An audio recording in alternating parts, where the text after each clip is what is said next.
Hello students, अनिमा classes में आपका स्वागत है। मैं आज आप लोगों को अभ्यास का प्रश्न पत्र करवाने जा रही हूँ, अध्याय 1 से 5 पर आधारित। ठीक है, चलिए वीडियो को स्टार्ट करती हूँ। पहला प्रश्न है, कौन सा खगोलीय पिंड पृथ्वी के सामने सबसे निकट है? क चंद्रमा, ख शुक्र, ग सूर्य, घ वरुण। उत्तर होगा क चंद्रमा। दूसरा प्रश्न है, पृथ्वी अपने अक्ष पर किस दिशा में घूमती है? क पूर्व से पश्चिम, ख उत्तर से दक्षिण, क पश्चिम से पूर्व, घ दक्षिण से उत्तर। सही जवाब होगा घ पश्चिम से पूर्व। तीसरा प्रश्न है, दक्षिण गोलार्ध में सबसे लंबा दिन कौन सा होता है? क 22 दिसंबर, ख 21 मार्च, ग 21 जून, ख 18 मार्च। सही जवाब होगा क 22 दिसंबर। चौथा प्रश्न है, पृथ्वी पर कितने अक्षांश रेखाएं हैं? क 181, ख 191, ग 360, घ 161। सही जवाब होगा क 181। पांचवा प्रश्न है, सबसे लंबी अक्षांश रेखा कौन सी है? क भूमध्य रेखा, ख मकर रेखा, ग कर्क रेखा, घ आर्कटिक रेखा। सही जवाब होगा क भूमध्य रेखा। छठा प्रश्न है, प्रधान दिग्बिंदु कितने हैं? क 6, ख 3, ग 5, घ 4। सही जवाब होगा घ 4। सातवां प्रश्न है, किस महाद्वीप को श्वेत महाद्वीप के नाम से जाना जाता है? क अंटार्कटिक, ख ऑस्ट्रेलिया, घ अफ्रीका, घ दक्षिण अमेरिका। सही जवाब होगा क अंटार्कटिक। आठवां प्रश्न है, कौन सी पर्वत श्रेणी यूरोप और एशिया को अलग करती है? क अलाप्स, ख एंडीज, ग यूराल, घ हिमालय। सही जवाब होगा ग यूराल। दूसरा में हम लोग का रिक्त स्थानों की पूर्ति कीजिए, खाली जगह को भरना है। पहला प्रश्न है, डेस पैमाने के आधार पर नहीं बनाया जाता। उत्तर होगा भौगोलिक स्थिति। दूसरा प्रश्न है, पृथ्वी का अक्ष कक्षीय समतल से डेस कोण पर बाईं ओर झुका है। उत्तर होगा 67.5 डिग्री। ठीक है। तीसरा प्रश्न है, पृथ्वी अपने अक्ष के चारों ओर एक घूर्णन में डेस घंटे का समय लगाती है। सही जवाब होगा 24 घंटे की। चौथा प्रश्न है, भूमध्य रेखा सबसे लंबी डेस है, यानी अक्षांश रेखा है। पांचवा प्रश्न है, डेस को टूटा हुआ तारा भी कहते हैं। उत्तर होगा उल्का। छठा प्रश्न है, विश्व का सबसे विशाल और गहरा समुद्र डेस है। उत्तर होगा प्रशांत महासागर। तीसरा में हम लोग को अंतर स्पष्ट करना है। ठीक है, अंतर बताना है दोनों में। पहला प्रश्न है, स्थलमंडल और जलमंडल के बीच अंतर बताइए। तो स्थलमंडल और जलमंडल के बीच पहला अंतर हम लोग का है, मृदा और कठोर चट्टानों से बनी पृथ्वी की बाहरी परत, जिसे हम भूपृष्ठ के नाम से भी जानते हैं, जो स्थलमंडल कहलाती है। जलमंडल पृथ्वी की सतह पर नीचे और ऊपर मौजूद कुल जल है। दूसरा अंतर है, स्थलमंडल में चट्टानें, मिट्टी, खनिज और पर्वत आते हैं। स्थलमंडल में महासागर, नदियाँ, तालाब, भूमिगत जल और ग्लेशियर शामिल हैं। तीसरा अंतर है, स्थलमंडल हमें रहने के लिए भूमि, संसाधन और आधार प्रदान करता है। जलमंडल जल चक्र को नियंत्रित करता है, तापमान को स्थिर रखता है और जीवन के लिए जल का स्रोत है। चौथा अंतर है, स्थलमंडल मुख्य रूप से महाद्वीपों के रूप में है। जलमंडल पृथ्वी के 71% भाग को कवर करता है। दूसरा प्रश्न है, यूरेशिया और ऑस्ट्रेलिया के बीच अंतर बताना है। ठीक है। पहला अंतर है, यूरेशिया यूरोप और एशिया के मिलने से बना है। ऑस्ट्रेलिया, जिसे अक्सर ओशनिया या ऑस्ट्रेलिया के साथ जोड़ा जाता है।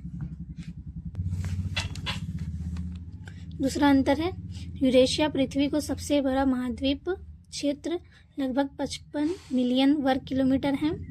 ऑस्ट्रेलिया दुनिया का सबसे छोटा महाद्वीप है। तीसरा अंतर है, यूरेशिया में आर्कटिक से लेकर भूमध्य सागरीय तक हर प्रकार की जलवायु पाई जाती है। ऑस्ट्रेलिया की जलवायु मुख्य रूप से शुष्क से लेकर उष्णकटिबंधीय तक है। चौथा अंतर है यूरेशिया उत्तरी गोलार्ध में है और यूरेशियन प्लेट पर स्थित है। ऑस्ट्रेलिया दक्षिणी और पूर्वी गोलार्ध में है जो हिंद और प्रशांत महासागर के बीच स्थित है। पांचवा अंतर है यूरेशिया में दुनिया की लगभग 70% आबादी रहती है। ऑस्ट्रेलिया की जनसंख्या घनत्व बहुत कम है। तीसरा प्रश्न है मानचित्र और रेखाचित्र। पहला अंतर है मानचित्र हमेशा एक निश्चित पैमाने पर आधारित होते हैं। रेखाचित्र में पैमाने का उपयोग नहीं होता है। दूसरा अंतर है मानचित्र भौगोलिक रूप से बहुत सटीक होते हैं। रेखाचित्रों में सटीकता कम होती है। तीसरा अंतर है मानचित्रों का उपयोग दिशा, दूरी और व्यापक जानकारी के लिए होता है। रेखाचित्र का उपयोग त्वरित जानकारी या किसी स्थान का खाका तैयार करने के लिए होता है। चौथा अंतर है मानचित्रों में प्रमाणित प्रतीकों का उपयोग करते हैं। रेखाचित्र में साधारण संकेत या बिना संकेत के भी काम चलाया जा सकता है। पांचवा अंतर है मानचित्र बड़े क्षेत्रों के लिए बेहतर है। रेखाचित्र छोटे क्षेत्रों या किसी के घर का रास्ता बताने जैसे कामों के लिए उपयोगी है। चौथा में हम लोग थोड़ा डिटेल में बताएंगे सारे प्रश्नों को उत्तर।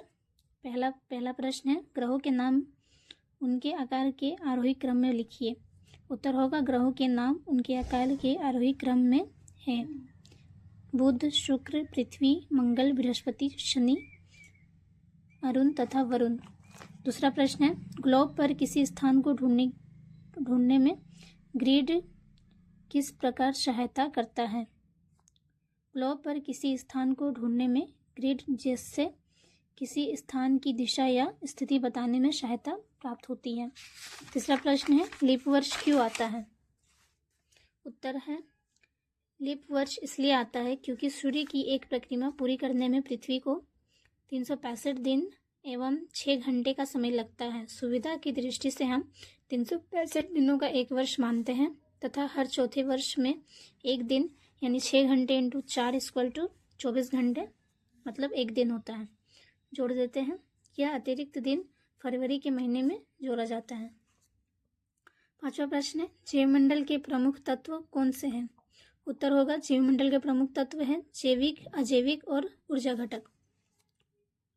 पांचवा में हम लोग को थोड़ा डिटेल में बताएंगे सारा आंसर्स को। ठीक है। पहला प्रश्न है मानव प्रकृति के संतुलन को कैसे बाधित कर रहा है। उत्तर होगा मनुष्य अपनी बढ़ती ज़रूरतों, शहरीकरण, औद्योगिक प्रदूषण और अंधाधुंध वनों की कटाई के कारण प्रकृति के संतुलन को गंभीर रूप से बाधित कर रहे हैं। जीवाश्म ईंधन के दहन से जलवायु परिवर्तन, वन्य जीवों के आवासों का विनाश और प्लास्टिक प्रदूषण पारिस्थितिकी तंत्र को नष्ट कर रहे हैं। दूसरा प्रश्न है मानचित्र पर पैमाना दर्शाने की विभिन्न विधियों का उल्लेख कीजिए। उत्तर होगा मानचित्र पर पैमाने दर्शाने मुख्य रूप से 3 विधियां प्रचलित हैं जो मानचित्र की दूरी और धरातल की वास्तविक दूरी के बीच संबंध बताती है। पहला कथात्मक या शाब्दिक विधि।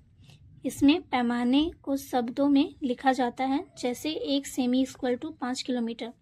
दूसरा प्रतिविधि भिन्न या प्रदर्शक भिन्न। यह एक अनुपात होता है जिसे 1,500 या 1,5000 या 1/50,000। इसका मतलब है कि एक इकाई धरातल की 5000 इकाइयों के बराबर है। तीसरा आलेखी या रैखिक विधि। इसमें एक रेखा खींची जाती है जिसे प्राथमिक और द्वितीयक भागों में विभाजित कर किलोमीटर या मील में दूरियां दर्शाई जाती हैं। तीसरा प्रश्न हम लोग का चित्र की सहायता से ऋतुओं के घटित होने की प्रक्रिया स्पष्ट कीजिए।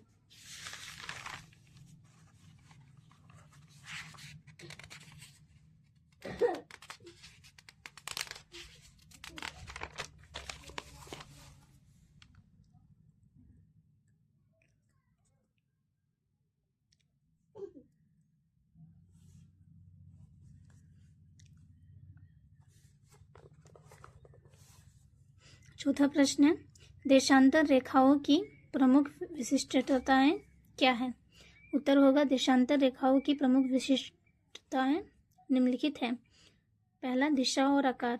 ये उत्तर दक्षिण दिशा में होती हैं लेकिन पूर्व पश्चिम की दूरी मापती हैं। सभी देशांतर रेखाएं अर्धवृत्ताकार होती है और समान लंबाई होती है।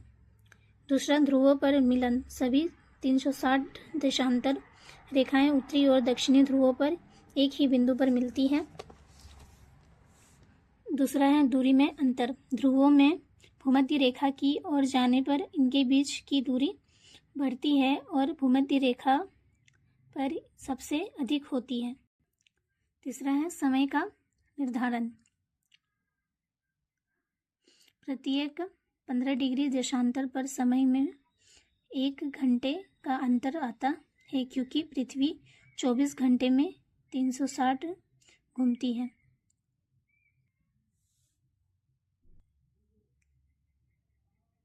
पांचवा है 0 डिग्री और 180 डिग्री रेखा।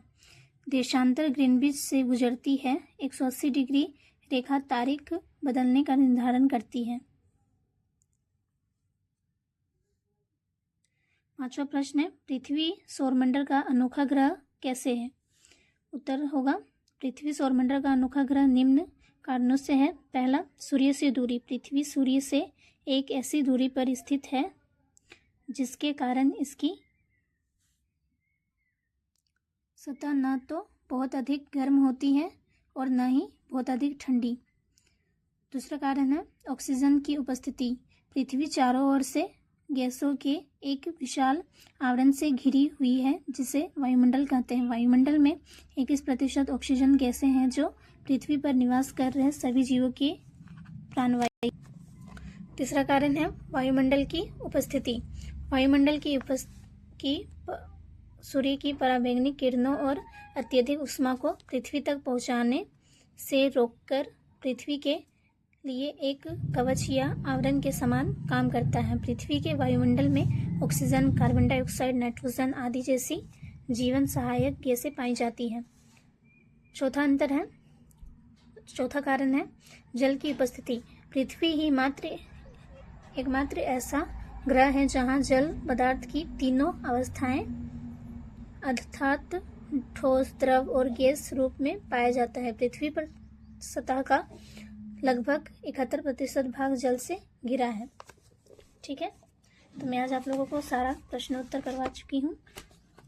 1 से 5 से आधारित प्रश्न पत्र। आशा है कि आपको वीडियो पसंद आई होगी। धन्यवाद।